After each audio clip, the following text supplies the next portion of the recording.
Welcome to Justified Riches podcast. Justified Riches is a financial literacy podcast dedicated to empowering individuals with the knowledge and tools to achieve financial independence and professional success. Each episode bridges the gap between ambition and achievement by bringing together a seasoned mentor and an eager mentee for transformative conversations. Frederick Douglass once said, "It's easier to build strong children than it is to repair broken men." And our mission here at Justified Riches is to create a stronger generation of youth through financial literacy. I'm your host, Rich Tavares, aka Positivity Pusher. And I'm your other host, Justin, aka Stock Knock Life. And together we hope that you enjoy the show, take notes, and sit down and relax. Enjoy the episode.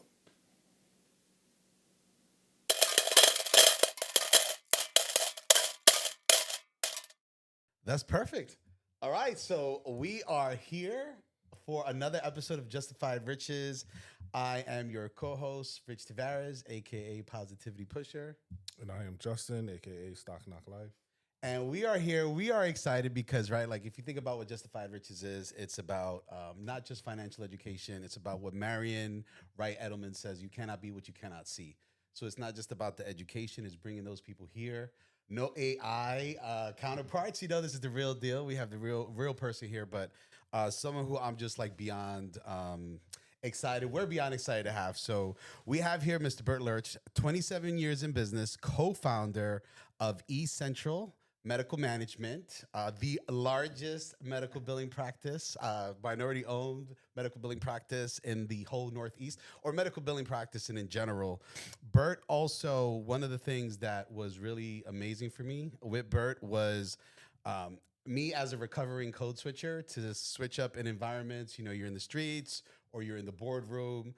It's a different environment. And one of the things through the LIE networking group that I was able to see with Bert was he was the same person in every room that he was in. And that was like a wow. Like, you know, behind the scenes, he was the same guy.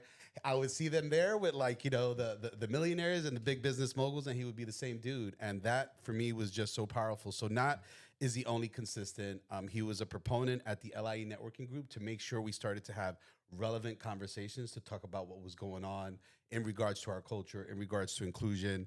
He's also on the board for Big Brothers and Big Sisters of Long Island, like, doing mad stuff. And the same thing, his brand has always been very, very consistent. It's cross-cultural connections. It's, again, bringing that streets level kind of connection all the way to the boardroom and being able to communicate in those kind of environments as well. He's also a fighter, a previous fighter for Fight for Charity as well. So he threw down in the ring and, had to punch one of his besties, but, all in the name of charity. So Long Island Fight for Charity. And he's also a father of two, so many other things. But I think the biggest thing that is great with us here in Justified Riches is Bert has a lot of knowledge and he's big into mentorship. So we're going to be able to cover things like, does it make sense to invest in other people? Do you always have to invest with an ulterior motive? How important is relationship building, right? We have this hustle culture, this do it all by yourself, hustle hard, but Bert is going to be able to break down and disseminate some of that knowledge so that we could disrupt what we're going to do. We're going to disrupt the treasures from the rubbish in terms of what's out there. So without any further ado, please, happy to introduce Mr. Bert Lurch. All right. I'm waiting for that fake background noise. Like, we're not on Drink Champs or something? We'll edit it in there. Don't worry. Some Drink Champs noise. Justin's been messing with sound effects. That's so funny. Oh, but thank you. I'm happy to be here. I think one of the things that's even more exciting about this is you didn't tell me, other than who the crowd is, like there's no prep questions or nothing like that. So it really put me in a position to just talk what's in my mind and what's in my heart. And that's something that, is the easiest thing to do. So I appreciate the time and, I'm just happy to be here and, building a business, getting it to this point now and just other things happening. It was a long road to get there. And we're not the largest medical billing company, period. I just want to say that before the competitors start burning up this manifestation. But definitely a minority owned. We have definitely hit that point, and it's been a good ride. Yeah. Excellent. Thank you. So As we go in, just if anything, what's a little bit of your story that maybe, as much as you're out there in the community, what's something of your origin story that others may not know that could really be useful, especially for the young people out there? So I think one of the, as far as origins, we start thinking about being young and what did you learn as a young man. And I'm of Caribbean Jamaican descent. And, that culture is known to be very hardworking. So I think that I was able to take a bit of the hard work ethic that I saw from my parents and just from my culture, and trying to turn around and say, all right, I want to build something. It's not going to be easy. Don't shy away from something when it's hard. And I also saw a lot in my culture, the improvising, right? A lot of times whether it was my father or friends of my family members that come over the house to fix something, do something, you see it a little off. It might not be exactly the way it's supposed to be, but because they tried and they made it work. And that's because sometimes if you don't have the resources to kind of do it maybe the exact way it needs to be done, how do you improvise but still push through to do it and get it done? And I think that's something that I was able to also learn from a young age, is to listen, you may not know exactly how to do it, research it a little bit, try it, figure it out, tweak it. And that's something I take from my origins and my youth. Mm, I like that hard work, right? Because Yeah, definitely. these days, hard work is I don't know. I don't want to say generationally, but definitely that hard work is important. And we'll also be talking about how to know kind of the in between, because I think too, I feel like because with a little help from AI, for someone of your stature, 27 years, that shows like consistency, that shows institution. You know what I mean, right? Like if you think of the business failure rate, the reason banks is so hard to lend to small businesses, right? The failure rate is 70%, 80%, or something like that. So 27 years, like how do you build something with that legacy and hustle hard and at the same time prevent burnout or ensure that you're taking time for you? Well, building something like that, I mean, I will not deny it was extremely, extremely hard, right? Like sometimes, and you were alluding to a little bit of the newer, younger generation, kind of they see it so fast because they see it and like, okay, I could be a millionaire, I could be this overnight, whatever it is. Um, for us, it was a long road, but being consistent and not giving up on that was a big part of it, because there were so many times when we start, from my business partner who has since passed away, when we started the business, there were so many times that we went through struggles that the average person would say, you know what, listen, I'm gonna go back and get me a job. I'm gonna go back to the hospital, because we came out of the hospital system. And there was even times when Uber first came out, I was like, listen, man, somebody's gonna go drive Uber, and nothing against it. Yeah. But the reality is like, what are you going to do when things get hard? And it was, 27 years. I did so many different things where we had to borrow money from friends. We had to take micro loans, which those are a killer, right? You got to be careful with that. The interest rates on that, and they'll sell you anything to give you money. But sometimes those things can work if you can use it wisely.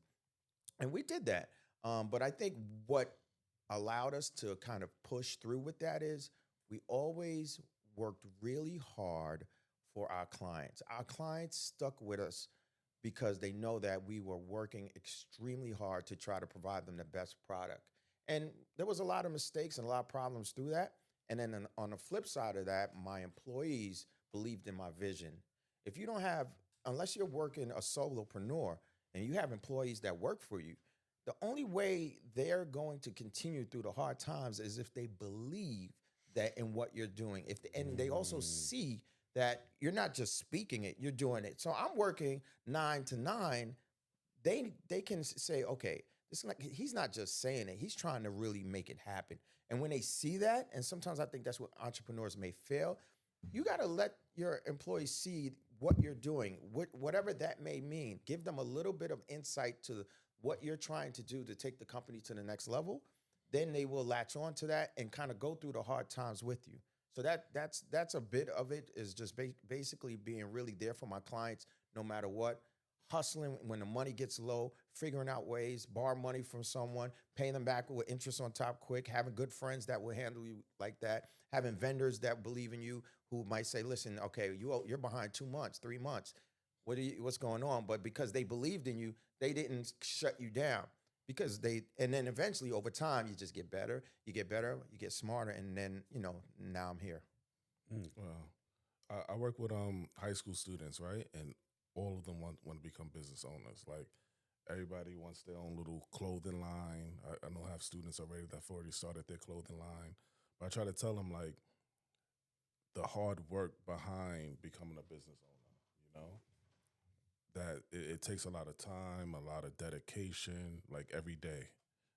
There's no amount of money that could buy a second of time is what I tell them. Like, don't waste your time. You're home, you're scrolling on Instagram. You see it too.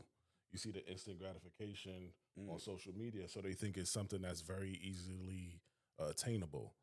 So like, what advice would you give like to the youth, to the young woman, the young men out there who wants to become a business owner, who wants to start their own business, about the hard work and dedication that it takes to get there? So one point I'll make on that, because I do think not everyone is fit to be an entrepreneur. Not everyone, right? I do feel that if you feel that you're an entrepreneur and you want to control your destiny, you should go for it. Absolutely. But there are some folks out there who are just not willing to put in the work. They don't understand the customer service side of things. There's an expectation of, why didn't it work? What's the problem? I have an employee. They called out sick twice. Are they crazy? It is really hard to kind of manage all of those things. And if you don't have the mindset for that, if you can't handle a bunch of different variables hitting you and be able to make decisions on these things and think downstream. Like I always talk about that. Like one of the biggest and most important things in business is being able to make decisions and thinking about downstream, the downstream effects of it. So when I make a decision today, it's not just about okay, Bert, hey, what should we do about this situation with this client? When I give an answer, first of all, at this point, the person who's asking me should be coming to me with like one or two solutions, right? That's what we talk about in management level. But second thing is, when I make a decision on that, I'm not just thinking about what is the immediate answer right now and what is that going to do. I'm thinking about downstream. How is that going to affect the client in 6 months or a year from now? Or how does that affect the rest of the business? So decision making is very important. It really is the difference between making it or not making it. And then going to a point where it comes to these young folks that want to start a business and going through it, you have to be an expert in solutions. Like there was one time I was speaking in front of a class, and they asked me like one of the most important things, and being a solution specialist is almost, entrepreneurs have to be solution specialists. Why? Because you do not, when you work in a company, right? When we work in law, I worked in a hospital system, when something comes up, there's multiple departments, people, experts that you can go to. Right. Always. Yeah. But now when you're an entrepreneur and you got this, I'm going to start this clothing brand. That's fine. That's good. You can do it. So what I'm going to do when it comes to money with this situation? So you got to have a solution when money's short. Okay, I need to market this. What's the best way to get this out on Instagram and all the social media platforms? So I have to be a marketing specialist. I have to have solutions on how I'm going to do that. You have to be able to have solutions for multiple things. Some people are not good at that. Some people get frazzled. Those people who get frazzled, you really got to take a second. Am I really built for this? Because if not, you might put a product out there, invest money in there, and you don't make it. And I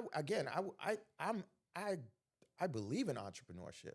So I don't want it to seem as if I'm saying don't get into it. Right. But I do want people to understand that you have to be a solution specialist. You have to be able to work extra outwork the other person who might have more financial resources than you do to make it. If you're willing to do those things and you work harder at it, then you'll have a good chance to kind of make it to that next level.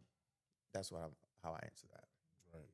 I'm like a firm believer, like whatever you want to do, like if it's clothing or on your own pizza shop, like go work for a clothing store, go work under somebody first, learn the ins and outs of the game first, and then see where, like you said, I see this is a problem. I have a solution for that, and then go start your own, business.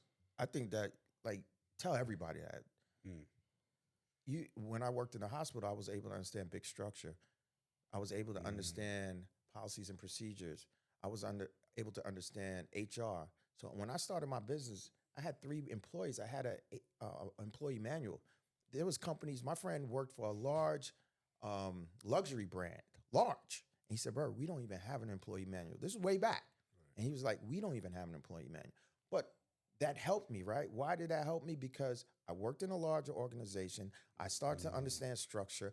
I understood that if I had to discipline an employee, I went through certain processes to do it. There's reasons why these large organizations do certain things, because they have the knowledge and experience from years to be able to put these things in place. Leverage that. Go work for a company that does that, that does the same thing you're looking to get into. But at bare minimum, spend a lot of time learning about it, whether it's online or going to conferences. Conferences are very valuable in business. So if you're getting into a clothing line, or if you're selling some sort of product, is there a conference that you can join, whether it's an Mm. online type of setup or go to a in-person conference where there's going to be other people doing the same thing that you're doing, and vendors selling things that can maybe help you? That is like another way you can grab a lot of information versus just trying to slowly figure it out on your own. Mm.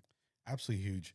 Um, and you've gone over some really good attributes of like what how to think of as a business owner, and how to we're even writing some things down for like our youth out there on like how they could be like either learn about business or proper employee. For you now on the financial side, what are like 1 or 2 strategies from a financial standpoint? Because again, like what we keep on going back to is 27 years doesn't happen by accident. There's, like you said, there's some high, there's some lows, but there's always probably 1 or 2 or 3 consistent principles to be able to digest. And maybe that's changed, but like from a financial standpoint, especially too with economic things looming, like what are some good mindsets that you keep for ensuring that you stay financially solvent? So there's a couple. I have a couple interesting points on this, um, but I want to say this first one: you got to pay your people, right? If outside of being a solopreneur, once you have someone working for you, you have to pay them. There's a concept of you also got to pay yourself first, and I agree with that too, because I learned that a little later on. But there's no question that the people that I see in companies that falter um, quickly is when they don't pay their employees. Hold the checks, bounce the checks, don't pay it. I'll get to it. Try to, just run games on them. That is something that you're going to lose potentially people who can help take you to the next level, because it's very hard to do anything on your own. Is extremely important. The concept of paying yourself, that is also as important, because you will start to create, and I learned that the hard way, because what we did, we were paying our people, we were paying our bills, we were paying everybody, but we weren't paying ourselves.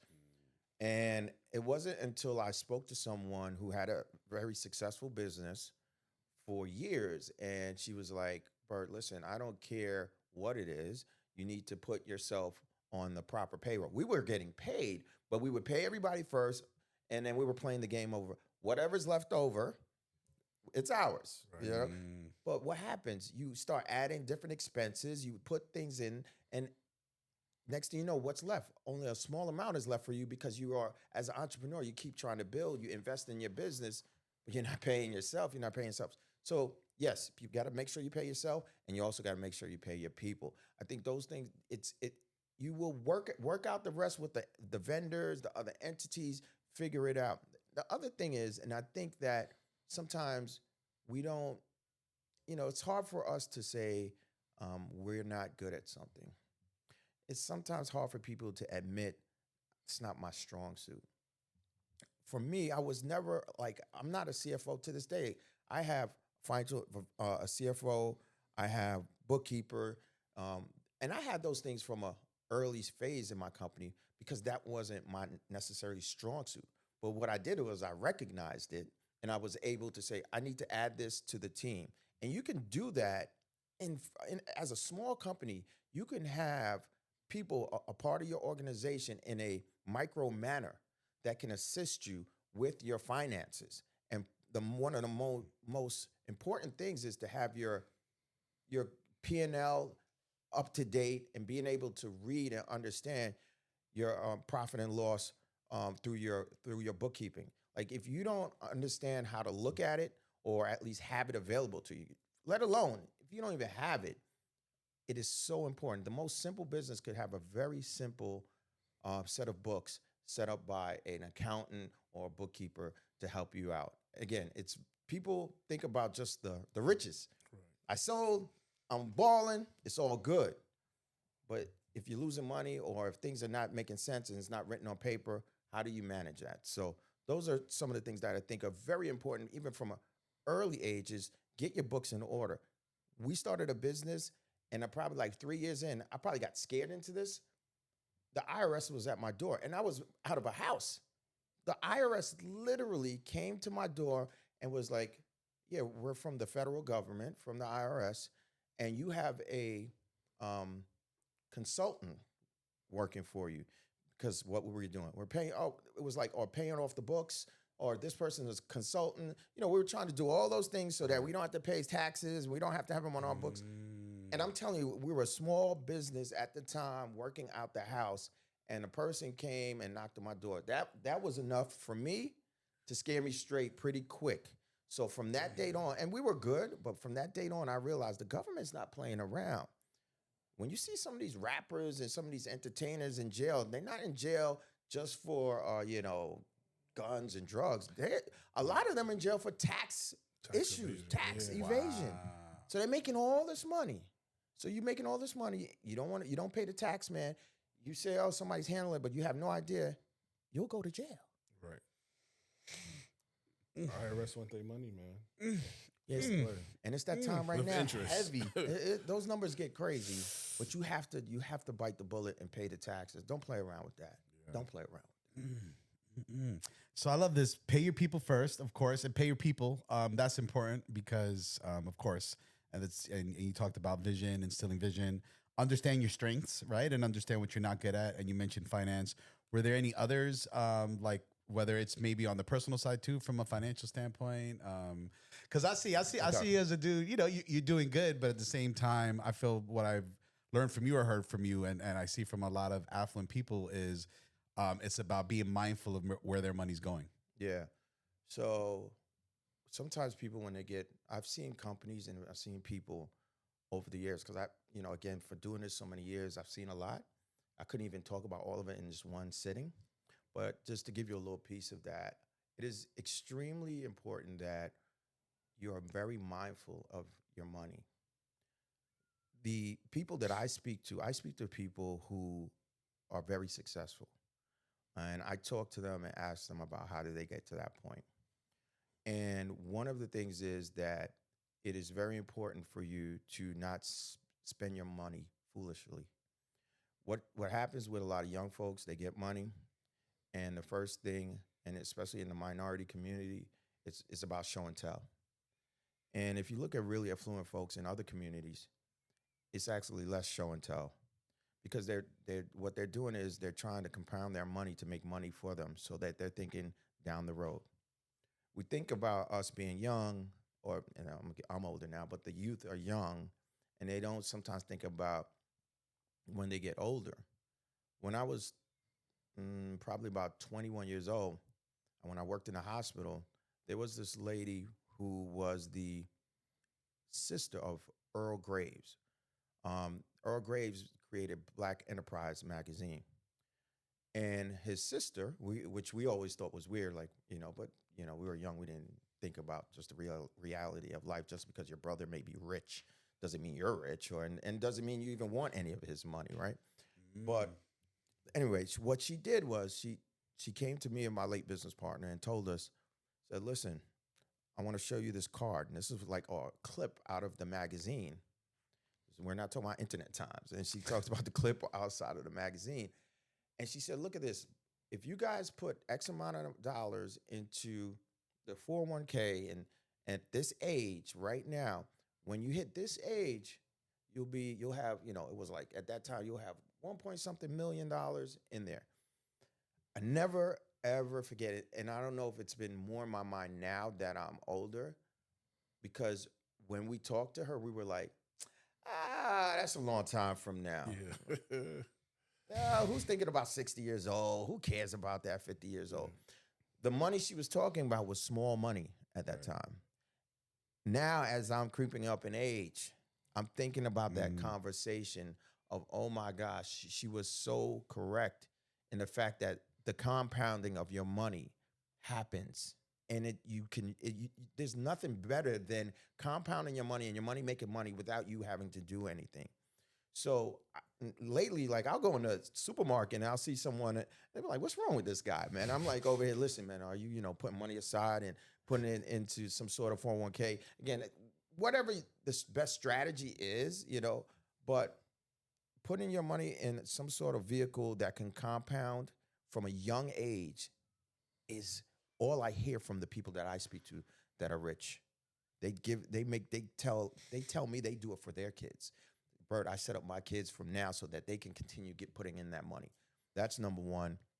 And then obviously, I think one of the key thing is, if you can have your money in some part of your money in real estate when you get to a certain point, that is another way that I've seen a lot of people gain wealth from a young age. But it's not easy because of the market we're in now, and not to go into a real estate type of show, but it's very expensive here in New York. So it's like, how do I kind of get into it? But if people who have some sort of opportunity to have their money in real estate and can manage it, that I think that's just another way at a young age. The younger you start with those two things will lead to wealth down the road, guaranteed. Yeah, that's something that I preach to a lot of my fellow coworkers, my students too. So I teach like a financial literacy class.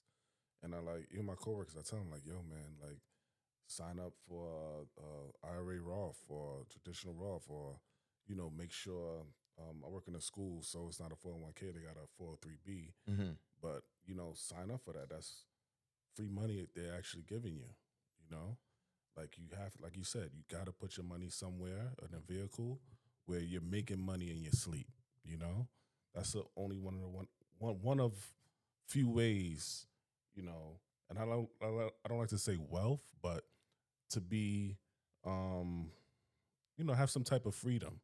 You want to go on vacation when you want to go on vacation, and not have to really budget and worry about it. Like, oh, I want to go on vacation, I have to save. No, you want to have that money put aside, So I have 4 kids. All of them have investment accounts. That's what I'm talking My about. youngest is, my youngest 2 since birth. The oldest 2, I owe a little, She always tells me, she's like, oh, you need to put more in my account because you started late, But all of them have investment accounts. And like you said, it don't take a lot, especially if you start young, $25, $50 a month.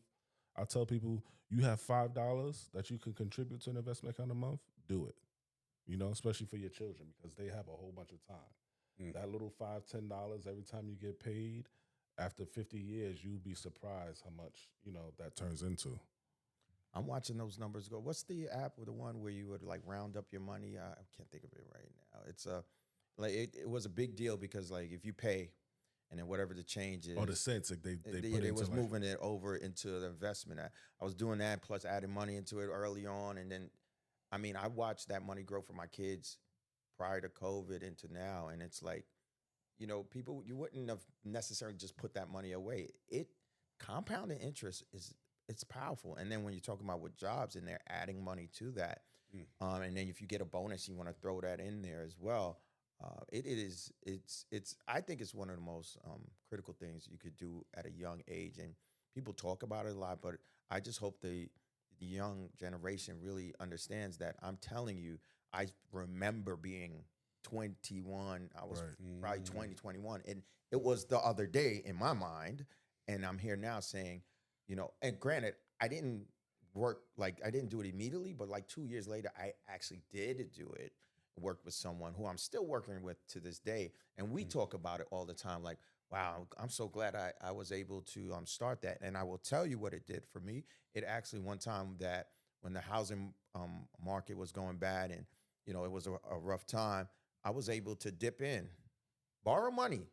Didn't even have to take away Mm. from the principle of it. Borrow money off of it, helped me out during that tough time, and I didn't even have to pay it back because the interest that it was gaining Wow. Paid paid itself back back. the loan that I took on my own money. And this was me giving $75 every 2 weeks. Right. So it Mm. is something that, is super important in my opinion. Right. That's another like hack too. Like you could actually borrow against your shares or Yeah. your securities that you have a certain percentage, and that money, that principal amount stays there and still grows. That's what wealthy people do actually with real money. Forget just besides even people on the come up. Right. Real wealthy folks, they'll have their money in the market just growing, growing, growing, and they'll just get a line of credit to borrow money off of it. Yeah. Because why? Because they don't want to take that money out that's still compounding and those shares is growing and growing. So they'll just get a line of credit. All right, let me take some money out because I want to make this investment. And they do that and they'll pay that money back, but they'll never sell what's in their investment account. So their investment account keeps growing, growing, growing, spitting off money. So it's the wealthy folks, they have strategies, but you can bring that down to the average person and do it in the same way, and it still works. Right. Huge, huge. Where I learned this from Justin here. We're gonna do a lightning round of scenarios. So I grew up with a lot of Jamaicans and Haitians too, and one of my favorite words from my Jamaican people is rubbish. So this scenario is going to be called treasures or rubbish. Okay, because there's things right the internet. We're always seeing all these things. Some of it are legit treasures, and some of it is, as Bert will tell you, straight rubbish. So number one is you got to be everywhere all at once. Every night there's galas, there's networking opportunities, and hey man, if you're really serious, you gotta be out at every single one and make sure that you're visible and that everybody sees you every event. Rubbish, Okay, okay. rubbish. Yes, and that's something I learned from you. I feel like because so it's about so balance, right? So tell yeah, us about that. there was a time that I was trying to be there for people because you don't want to let them down. I think that's where the struggle is. You want to be the okay, I got you, and then you will burn out, and you start meeting so many people, and if you can't nurture the relationships with the people you're meeting, but you're just going to another event and another event, you're burning yourself out. You're not nurturing relationships. You're just being out there, and that's not it. So I definitely went through a phase of that and realized, oh, this is not it. Let me reduce down how many events I'm involved with, be more intentional, be more in that moment, and also nurture those relationships better. So and actually, if you think about it, right, with the young folks, sometimes like being out there, being seen all the time, we think that makes sense. But there's a whole thing of when you're not seen, people miss you. People want to know what you're doing, and there's people who want it. So now that I'm not out as much. People like Burke, let's grab lunch or something because they don't see and hear me all the time. Mm, yeah. I know that was enlightening though. No, that was good. That I was just good. realized I'm slowing down this lightning. No, that was excellent. We That was appreciate excellent. the explanation. That was excellent. Because, as the end user, it's worked on me. Like, if I invite to Bert something and the one time he does able to go, I'm like, oh, man, this is awesome. Bert's here. Like, so, no, very good point. Very good point. Next one here. Leave it at the door mentality. So the age-old corporate advice is that in order to make it to the C-suite, you got to leave your culture, your slang, your authentic self at the door because old school knowledge is, remember, you got to look like everybody in the room and how they dress, how they think, that's how you want to be. Rubbish. Mm. But I definitely got to speak on this one Please, please. because I think that that was how it was known to be. That was the formula. You had to fit in. And I think also being a African American young man in business, trying to fit the norm, because again, I don't necessarily wasn't looking to reinvent the wheel. So you pay attention to what was working. So it means fit the norm. But it got to a point where you say to yourself, like, but this isn't my norm. And then you start to realize who did people appreciate? The guy who is code switching or the person who I really am. Again, took a little bit of time to realize that, understand that, and then confidence. And people want to be around people who have confidence, man. Not arrogance. People get that confused. That arrogance stuff, nobody wants to work with anyone like that and be associated. But when we start talking about confidence, people want to be around that, and then, someone who they feel are being honest and truthful and caring. So I, used to make sure that I dressed exactly a certain way. I used to make sure that I, just did things the norm. I turned into the, you know what? I didn't go crazy with it. I used to joke around and say like Kanye or Russell Simmons. Like Russell Simmons used to go, he was someone who did it way back in the days. Russell Simmons would go to events with the tux on, but he might have on some Adidas, right? Like that was early in the game. Now that's pretty common. Yeah, oh yeah. Right? So I kind of took that mentality of, all right, I'm not going to go way over here like, oh, look at this guy, he's out of control. Right. But I definitely would show up and be like, listen, I'm going to give you guys a bit of who I really am. And who am I? I'm a guy who grew up in Jamaica, Queens, who was a good person, who went to college, did all the things. But at the same time, I want to be part of this business world. And I want to give you, from my perspective, things that I think work, because I'm working with all these folks that work in these organizations, and now I'm hiring them, and they want to be able to be connected to me, and I also want to connect with the client. So that's kind of what made my change. And then we know the world changed after George Floyd. A lot of things happened after that, right? And I think that was another step of, you know what, this is who it is, right? Listen, and now I think we're people, at least for myself, I am who I am. I am who I am. I'm not going to fake it. And I think I've earned that right because I've worked really hard to get to this point. Man, thank you. No, and these are nuggets. And this is exactly what this was designed for. So, my grandmother, and these sometimes these phrases, sometimes people feel like, oh, old people, that's their, that was a different time. But my grandmother used to always say, dime con quién andas y yo te digo quién eres. So that's, tell me who your friends are and I'll tell you who you are. Is that treasure or nowadays or rubbish? Treasure. The people you hang around and who you spend your time with, they got statistics on that, right?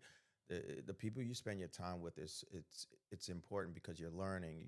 When you're around someone often, you ever had that thing like when you're around someone, especially someone that you like, you almost start to sound like the person. You start to pick up their ways. But that's true. That's why you always want to, put yourself around people who are higher than you, and so you can learn. So it is very important that you keep yourself around people who are in spaces that are higher than you and definitely not lower than you. But I will say, and I want to say this because we all come from, whether our neighborhood friends or certain family members, it doesn't also mean totally alienate yourself from other sets of folks. Sometimes it means, well, I just got to connect with more people that are in the same area or where I'm looking to go. So I think sometimes people think like, all right, so I got to cut off my whole entire world. You don't necessarily have to cut off your entire world. You may have to cut off some people, right? Because there's some people who will pull you down. And we, when you have aspirations to go a certain place, financial aspirations, there are some people that just can't come along for that ride. Big facts, man. Big facts. Thank you. And last one here is sleep when you're dead. Modern social media culture tells young entrepreneurs if you aren't grinding 24/7 on zero sleep, cutting everybody off, you just don't want it bad enough. Oh, tricky one because I've struggled with this. Oh my God. Let that one for last. That wasn't fair. Get rich or die trying. Yeah, get rich or die trying. I'm gonna tell you why this is a tough. I don't even know if I want to call this rubbish or what is the other treasure or rubbish. Rubbish. I don't know what to say here. This is a good one. Oh man! So the reason I'm struggling with this answer, and this hits home. Almost getting a little emotional right now. How this hits. There is a saying I have in my office. If you want it as bad as you want to breathe, then you will be successful. I can't think of the guy's name. Eric right. Thomas. E.T. Eric Thomas. Yeah. when I saw him do that video, I think it changed me because I was like, okay, yeah, I want success like as if I wanted to breathe. It really did something to me to the point where it's in my office. So there's this treasure concept there of if you really want it, which I talked about earlier, do whatever it takes. But the big but on that is when you're young, you might have more energy, more time, and that's good. And we know that. But I traveled that road of the young guy to the not so young to the, okay, middle-aged guy, which is crazy that I'm saying it. But this is all about the jewels here, right? Mm-hmm. Then you have to start to say, there's a true thing of burnout. That's a real thing. You know, people burn out if they're working morning to night every day, if they're not taking time for themselves, if they think it's just about 24/7 work. It is something that I think is continually studied, and you have to be super mindful of, because why this hit also home for me personally. I have a business partner who's no longer here, who may not, who not even didn't take care of himself through the ride. So if we didn't work as hard as we worked, as I said as much in the beginning, I wouldn't be here. But at the same time, if he would have hit the brakes a little bit to take care of himself, I think he would be here. Mm. So I would tell the youth and the kids that are coming up, you absolutely got to put your all in all into something you believe in, but you got to look out for those signs that is telling you that your mentals or your physical is overloaded. And don't wait. You have to hit the brakes.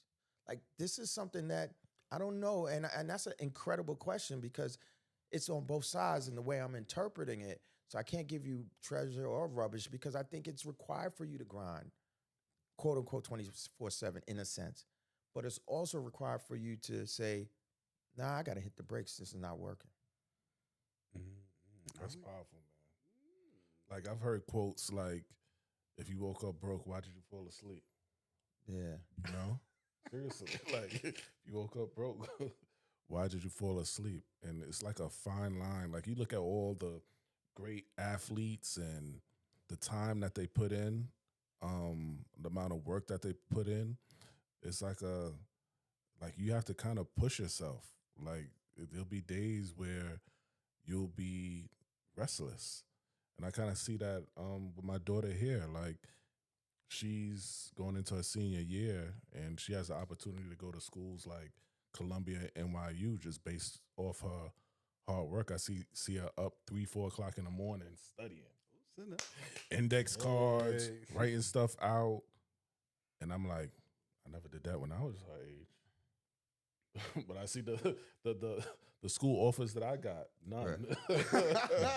Wow. The results of that is different, what she's doing right there. Right. So it's like a fine line between average and well, I shouldn't say a fine line, but it's do you want to be average or do you want to be great? And but the difference between somebody has an 80 and a 90 something is, you think is small, but no, it's a huge gap. Because my other daughter, she's like an 80. Shout out to Jayla, right? It's not to shade you, Jayla. Yeah, the numbers she's just are naturally numbers. smart, right? But I never seen her up later now. I don't even think I ever saw her do a homework assignment. But she'll consistently bring home an 80. Yeah. Consistently.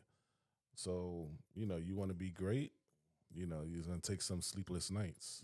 You have to push. You have to push through it.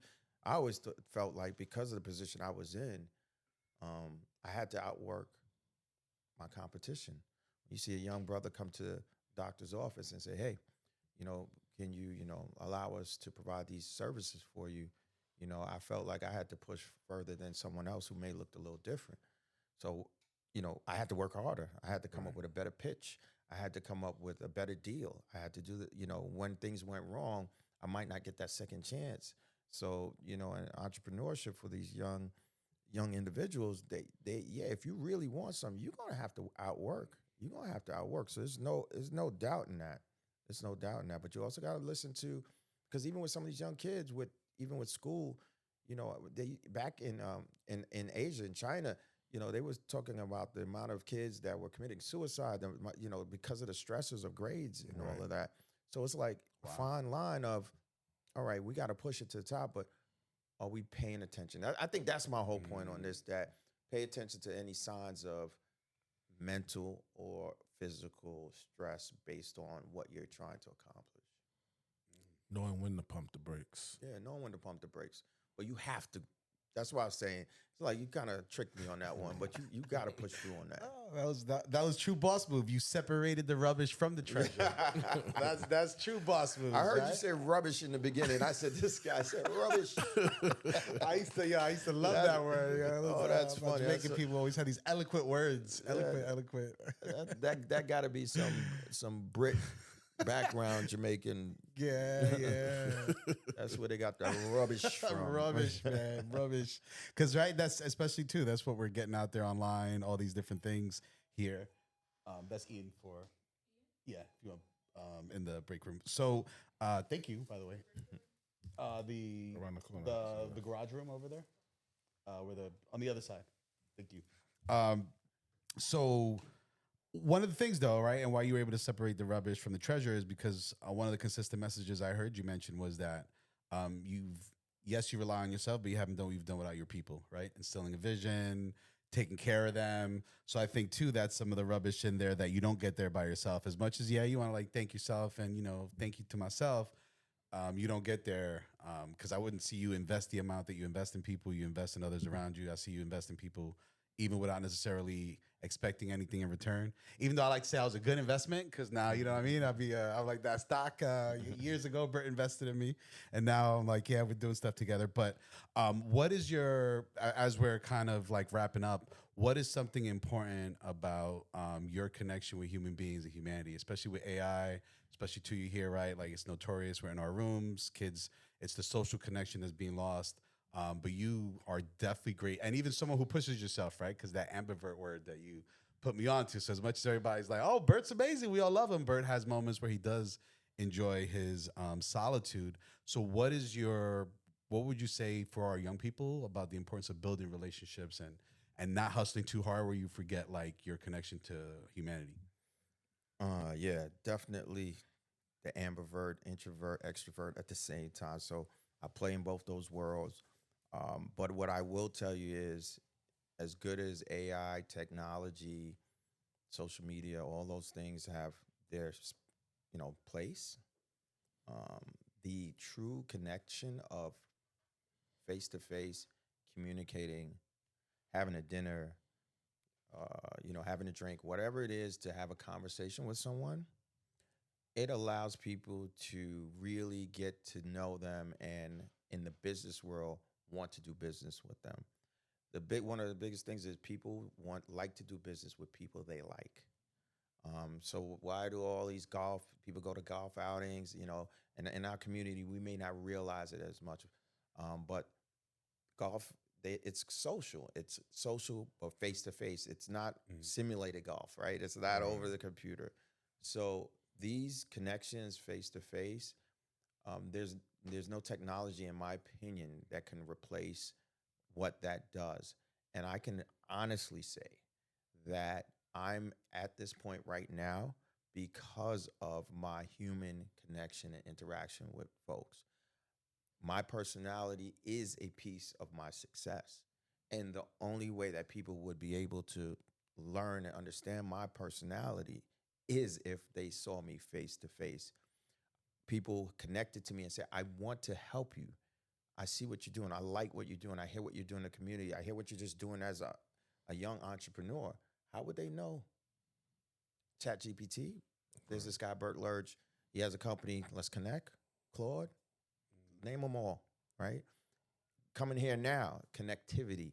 So I believe that for the young folks that as much as they need to leverage all of the tools and technology, please, the smart ones, find ways to spend time with people directly, and you'll stand out more than the ones who do not do that. Again, the reason I'm here is absolutely because I started networking and I met with people that connected me to people that connected me to new business partners, people that I ended up investing with. There's so much financial opportunities I've gotten from just connections. Fire, fire. I love that. That's I like to say operating at the intersection of heart and hard numbers. Right? Exactly. See about your Yes. business, the hard Yes. numbers, right? It's not like you Yes. all hey, but you still understand the value of human relationships. It, you can do the numbers all day, but if you don't have anybody who's working with you, helping you get clients, sometimes you get your biggest piece of business from connecting with someone. Then the number, then we can work out the numbers. Right. But how do you get over the hump? You got to have someone. Listen, we don't do it on our own. Only a few people can do it on their own, man. Most people out here, if you talk to a successful person, they'll tell you, I had a mentor, I had a person in business, I had someone that believed in me, helped me, connected me with someone. I'm telling you for a fact, that's how it works. Facts. Fire right there. Thank you. Thank you. Mm. As we're last words of wisdom there. I mean, this has been great. Now I see why some podcasts are like 3 hours long because we could Yeah. definitely like have you here for like another two. Definitely we definitely taking a gotta lot of have you mental back. notes right here. Taking all these things.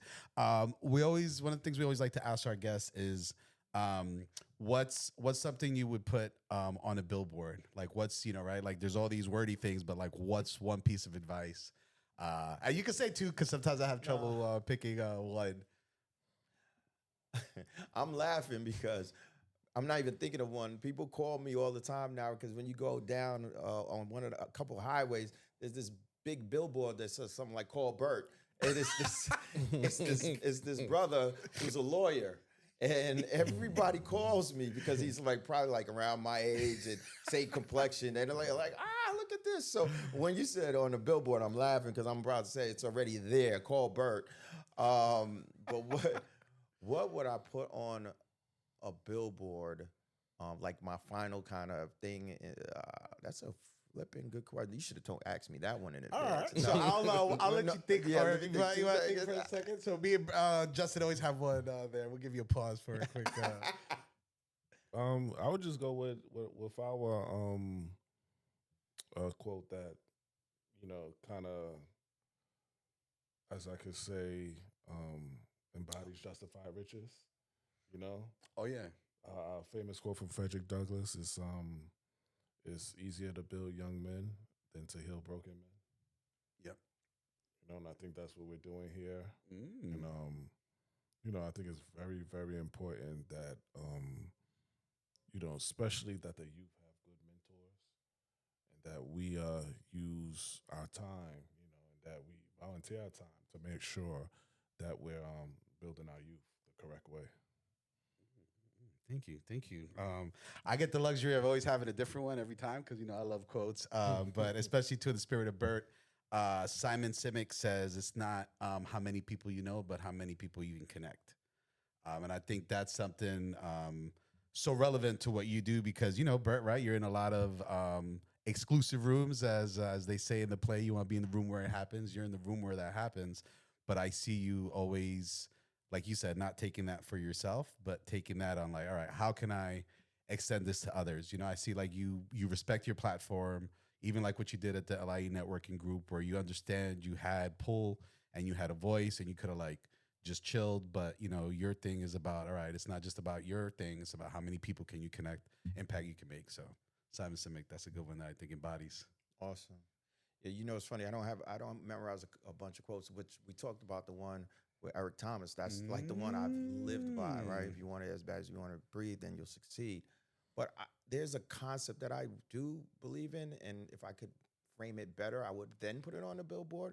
But it speaks to what I believe in, and I make the concept is you have to make decisions that allow you to rest your head on your pillow at night. And as simple as that may sound, I really feel that's been something important with me because as an entrepreneur, you have what's called those restless nights where you're tossing and turning. And some of those can be by factors of things that you can't control, but some of those are from things that you can control, maybe on decisions. And I've early on in my career, I said, when we made a decision, like, is this something that's going to have me tossing my head at night and it can't rest my head on the pillow appropriately? And I really think about that. Like, I don't want to have anxiety or worries about doing something that doesn't make sense. So I kind of, I'll reframe that and send it to you when it sounds nice and smooth. But that's really what it is for me. Like, you have to be able to make decisions that allow you to rest your head at night and not something that you're sitting there feeling like, did I screw someone over? And, oh my gosh, is this going to come back to bite me? I can't do that. What a perfect way to wrap that up, right? Especially in these days where individuals are even asking AI for advice, which is dangerous, right? They're putting their conscious decisions and those moral decisions on what AI might tell them. So I think what you offer is so solid, So definitely, I mean, this has been an awesome time. We want to thank Nam Studios as we film out of. We want to thank our intern, Sanaya. We want to thank Jody, our producer. And we also want to thank Jane out here doing all the follow-up and doing all the background. This has been another episode of Justified Riches. We are always looking for mentors and definitely mentees. So if you just want to share your opinion, we are 100% going to be having Bert back. Okay. So this is a rare moment. Now we're going to get spoiled. We might ask him again and he might be like, 2027, Rich, I'm working on some things. I can't act be like back. Jay-Z, man. You like, don't be around for 12 years. Then like, you need me, like spending all type of money. That's what it is. I'm here for you. And just to make sure we get Bert back on, next time we would want to ask Bert about fatherhood, about, being an entrepreneur. How do you build a business? And, we know a lot of times that business owners have successful businesses and then rocky relationships with their fam. Bert's a man of the family. So that'll be something that we'd love to 100%. hear you talk about in the future and some of your other moves. But again, I'm Rich Tavares, aka Positivity Pusher, your host. Happy to be here. I'm Justin, aka Stock Knock Life. Bert Lurch. Bert, where can people find you? My bad. What are all the ways that? Well, I'm on LinkedIn, Bert Lurch, at LinkedIn, and that's really the main place where I connect with folks in the business world. Excellent. And East Central Medical Management and Onet Systems. Onet Systems. All right. So plenty of ways to get in contact with Bert. Thank you. And it's a wrap. Oh, you know what, Jody, you could stay filming. I want to give Bert a dap. Thank you for being on the show. Get that on.